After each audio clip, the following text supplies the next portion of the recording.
What's going on, guys, and welcome back. It is Eileo here with another monster account review, which I haven't done, it feels like, in a couple weeks. But Jormungandr is in the game, and let's go ahead and start off with the dark type. So I'll see you guys after the intro.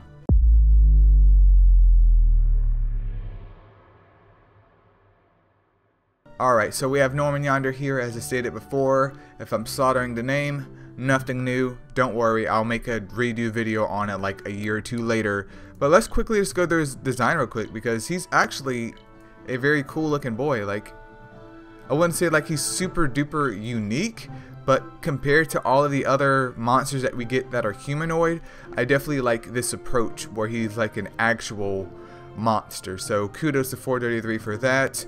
But let's take a look at those stats. So Dark Jormungandr, I'll just call him Norman because why not. But Dark Norman is an attacker type. He's coming in with 28k HP, 3.7k attack, and then 2.5k defense. Okay, I mean, stat wise it's fine. HP isn't anything super duper amazing, but it is slightly above normal. He's almost at 4k, and a dark type, you know what that means, all kinds of crit damage, all kinds. And for his moveset, he has Courageous Strike, and then he has Defense Down, 80% for 3 turns. Also, his variant leader skill is Disconcernment, which is pretty pog, because we all know that Disconcernment is a pretty brutal move to have as a team lead, because it just makes resistance not non-existent, but it makes it very much nerfed. But my thoughts on that is, obviously this is going to be a Titans Mon or a Colossus Mon if you pull him, but with his 3-star skill being the way it is, I'm thinking that he's going to be more of a left laner. I mean, I'm not a Titans expert, but I would think that he's going to be more of a left laner, because the 5-star skill is debuffing, which is great by all means. It's just, I don't know. I mean, they could have made this a Dark Thor and they didn't. But yeah, I don't know. Definitely a Titans Mon. Where he's going to fit at, I'll leave it up to the experts. But let's take a look at his skill books real quick. So Courageous Strike gets a 20% damage boost, while Defense Down receives a 20% damage boost as well, and then gets a 10% increase to 90% for Defense Down for 3 turns, which once again is pretty great. But we're talking about Nat 5 books here. Do I really think it's worth it? Maybe for the Courageous Strike part, but I don't think Defense Down is going to be that big of a deal. But yep, that's the Dark Jormungandr, so let's go ahead and check out the light one next. Alright, here we are with Light Boy, which is Light Norman, who is a tank type coming in with nearly 47k HP, 2.4k attack, and then 2.6k defense. Tank type, plenty of HP on him. Defense is fine. Attack doesn't really matter because he's not really there for DPS. It is what it is, boys. Let's take a look at these skills though. So he has Battle Rush for all allies, including himself, very much like Shadow. And then he also has Sap, which grants a 90% chance to inflict 3 types of Sap for 2 turns. This right here is good, but in my opinion it is also bad, because we have Dark Pip, which fits the same boat here. But if you were to bring Light Jormungandr into Golems, there's a chance that things aren't going to work out unless you're bringing more Light Mons in there. You know what I mean? That's the only thing I'm concerned with here. And honestly, I don't really find, even with Dark Pip, I don't really find things super duper stable with that. I mean, I know that the chance for sapping for this one is just a lot higher, and I think it's a lot better than Dark Pips. But it's the same similar scenario where basically if I don't have enough SP to do the sap, then I'm going to waste a turn when I could have had a sapper that can already be applying sap regardless of SP requirements onto the golem. That is the only thing I don't like. Now, if this mon is paired up with other mons like Draka, for instance, where hopefully everyone can get their SP full fairly quickly in combination to Battle Rush, we might have something going on here, but I think it would just require testing. But I don't think it's not a, like, oh, I'm going to uninstall MSO because I don't have a Light Norman, for the simple fact that it's not like OP. Like, I guess with the right team, which is pretty much any mon in the game, I could see this one being potentially good. Potentially. But we can see with skill books right here, Battle Rush doesn't even go to 15%. It only gets a 25% damage boost, which is a bit meh. And then Sap gets a 20% damage boost and goes to 100% for 3 turns, which, I mean, it's fine, but it's not 5 books. Would you rather spend your nat 5 books on this, or would you rather spend it on a Dark Indra? Just saying. So we will have to see, but I mean, as it stands today, it's fine. I just wish it was slightly better, like maybe drop the Battle Rush and give us morale boost instead. We might be onto something then, but we will have to see. I mean, that's not saying that this couldn't be used in a PvP environment as well, but I don't know, dude. I don't know. Moving on to the Wood one, who is also a tank type, coming in with 40k HP and then 2.5k defense and 2.5k attack. I'm not sure why I read defense first, but stats are very similar to the light one. It's just that the light one just has literally like, what, 7k more HP and I think slightly more defense. It is a light dark nat 5 though, so makes sense. But this one comes in with morale boost and then sap. This is what I'm talking about. This is what I'm talking about. Yes, it's morale boost 40% of own SP when attacking, and then sap is 90% chance for 2 types of sap versus the light one having 3 types of sap. But from my experience, especially with others out there, morale boost is way more stable with getting SP production up than Battle Rush.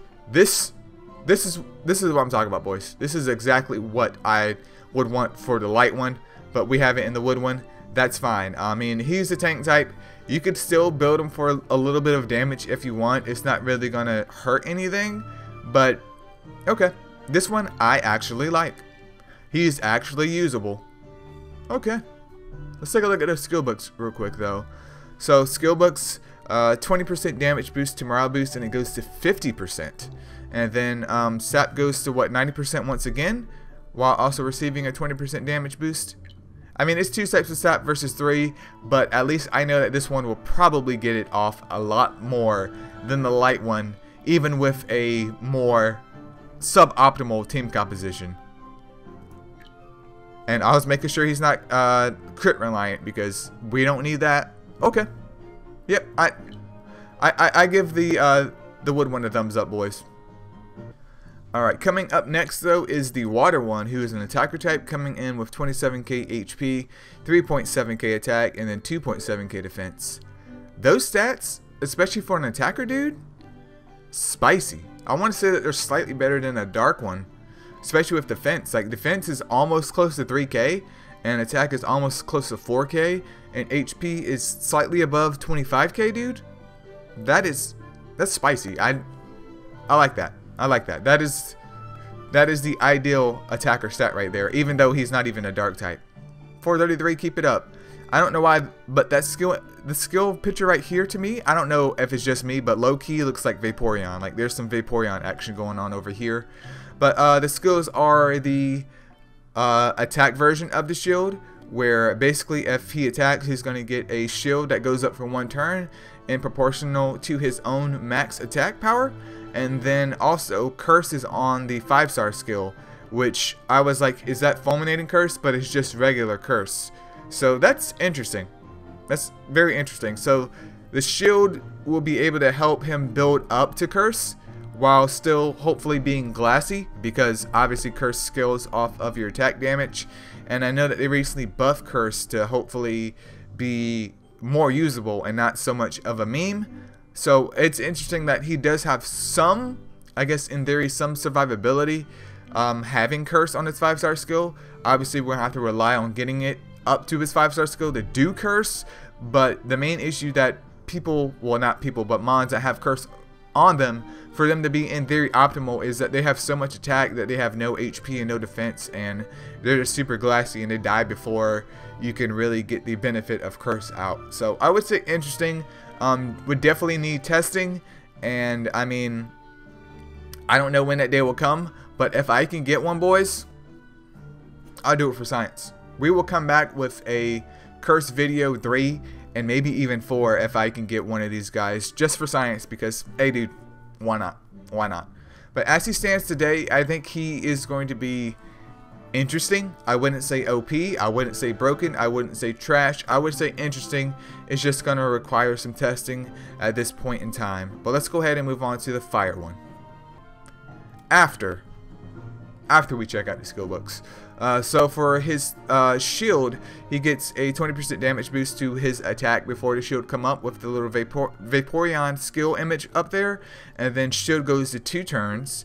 And then Curse gets a 20% damage boost, and it also goes to, is it 3 turns or is it 2 turns? Goes to 3 turns. I mean, his Curse rate is pretty good, 100% chance to inflict it for 2 turns already. Is he worth the books at this point in time? I would say no. I would say no. If further testing proves otherwise, I will bring it up then, but at this point in time, nah. Alright, and then lastly, we have Fire Jormungandr, who's the defender type, coming in with nearly 30k HP, 2.9k attack, and then 3.9k defense. Those stats are nice. Especially as a Nat 5, those stats are wonderful. 30k HP, he's a defender with 3k attack. He literally has more attack than some attackers in the game. And then his defense is almost breaking 4k. Stat wise, wonderful. Color scheme wise, absolutely wonderful. The normal one. The variant one, not so much. But color wise, the normal one, great. Skill wise, morale boost, 50% of own SP when attacking, and then crit rate up. Boys, welcome. This right here, we got grenades, bro. This right here, unacceptable. Absolutely unacceptable. I don't understand the appeal of having crit rate up. Like, the morale boost part is fine. If they give him like maybe morale boost and something else other than crit rate up, that would be fine. I mean, I understand that he's a defender type and he's going to be used defensively, but what does a whole bunch of tanky mons, especially in a defense situation in PvP or clan versus clan, need to do with crit rate up? What does that accomplish? Literally nothing. Yes, you could bring him into a slot if you're doing more of an offensive team to get crit rate up as well, but why not just run a crit rate lead?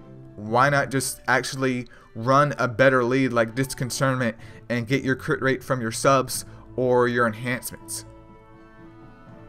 I literally don't understand why this move exists. Like, crit rate up is literally one of the worst skills in the game. Because if I can get my crit max or near max without crit rate up, this skill is just there. It is just there. Literally a very useless skill on a mon with stats that are so promising, boys. So promising. And if you don't think crit rate up is useless, well, it is the internet, and we can all have our own opinions. That's okay. But anyways, skillbook wise, morale boost gets a 20% damage boost to it, and then goes to 60%.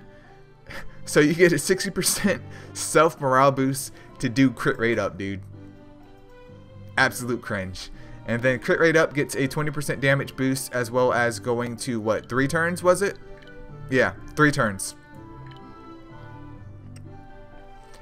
The 3-star skill is so good, and then the 5-star skill is so bad. 5-star skill is just a sad face. But that's Jormungandr, guys. If I had to put Jormungandr in my own Eileo version of a tier list, this right here, we're looking at F tier, boys. We are looking at number 5. This is just fodder for all of the rest. I would say that Dark One would still be number 1 in my opinion. And let me back it up so it's not confusing. I would say Dark Jormungandr is number 1 in my opinion, even though I'm not a Titans expert, just because he is a dark type with Courageous Strike on his 3-star skill. Next up though, I would go ahead and say Wood and Light are probably in the same boat for me, honestly speaking, because I definitely love Wood's moveset, with him being able to get his sap off pretty quickly, while Light has a similar moveset and his sap is better. But the problem is that Battle Rush just isn't reliable as morale boost. That's the issue here. It's just not as reliable, which kind of sucks. But in theory, if you could build the Light one with some team customization to help it get its SP up higher, I would say it would be out the Wood one. But at this point in time, I would say the wood one is slightly better than the light one because he doesn't really require any setup. Like, it's like, get him evolved, throw him out there, we're done, we're good to go. Following that list would then be the water one, because Curse is still a meme at this point because I haven't tested it at all and no one else has really tested it since the update just literally hit today or tonight or whenever you see this video. So it's unsure how well Curse would perform, but even with the buff up to Sap, I can confidently say, at least for now, that Sap is still going to be king over Curse, especially when it comes to Golem content, because you don't want to bring in a water Jormungandr to Golem's B11, or let's say Golem's B15, because if he doesn't get his shield up before he dies, congratulations, he's dead. Congratulations, the whole Curse gimmick, dead in the water. But that's my opinion, so let's break it down one more time. I would say Dark number 1. Number 2, in my opinion, would be Wood. Slightly below number 2, not number 3, but slightly below number 2 would be Light, because of the team setup to get him to do what he needs to do to pass the Wood one. And then number 3 or number 4 would be Water, and then number 29 would be Fire. But that's Jormungandr, guys. Feel free to leave a comment below if you guys are excited about him. Me, I am personally excited about him. There's nothing OP over here, but we do have at least 1 or 2 types that we can work with, and that's all I can ask for at this point in time. But yeah, that's pretty much it, guys. See ya.